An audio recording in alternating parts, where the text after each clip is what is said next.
Sa halos isang dekadang pagiging tagapag-alaga ng mga tilapia sa palaisdaan ng kanyang mayamang amo sa Batangas, noon lang nakaranas si Gilbert ng animoy totoong masaganang ani.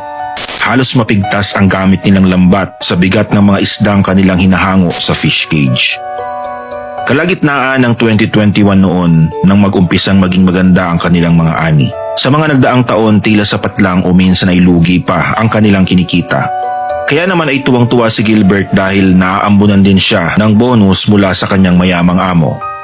Ang kanyang amo ay isang pulis, hindi naman kataasan ng ranggo ngunit maraming ari-arian at negosyo. Kasama na rito ang lotto outlets, pwesto sa palengke, sabungan, delivery ng live tilapia sa mga karatig bayan at iba pa.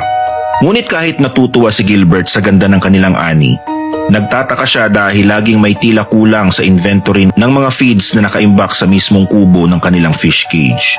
At hindi lang yon, dahil tuwing ginagabi siya ng uwi sa pag-aayos ng mga kawayan at lambat na nakapalibot sa fish cage ay may kung ano-ano siyang ingay at paramdam na nararanasan.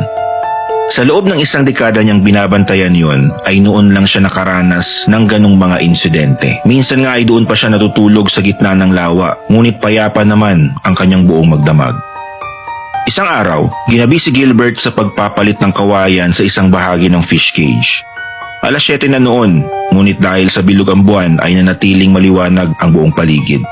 Habang kumakain siya ng kanyang baon ay may kung anong malamig na humawak sa kanyang balikat. Tila nagiyelong kamay ang humawak sa kanya. Lumaki ang kanyang mga mata sa gulat. Noong lingunin niya iyon, ay wala naman siyang nakita. Tumindig ang kanyang mga balahibo at dali-daling sumakay ng kanyang bangka upang umuwi. Isang linggo ang lumipas, napansin ni Gilbert na tuwing pupunta siya ng umaga sa fish cage ay may mga naiiwang bakas ng putikang mga paa sa sahig ng kanilang kubo. Hindi lang isa, kundi maraming bakas ng paa, iba't iba ang sukat. At noong binibilang na niya ang mga patuka ng tilapia ay kulang ito ng mahigit sa 5 sako. Dito na nagkaroon ng suspetsya si Gilbert na baka may nagnanakaw ng kanilang mga feeds. Sa pagnanais niyang mahuli kung sino ang kumukuha ng kanilang mga feeds ay nagkubli siya sa kalapit na kubo. At dahil pulis naman ang kanyang amo ay madali na lang ipakulong kung sino man ang mga nagnanakaw. Ngunit inabot na siya ng alas 12 ng madaling araw ay wala pa rin nagpapakitang magnanakaw. Dahil dito, nagpasya na lang siyang umuwi.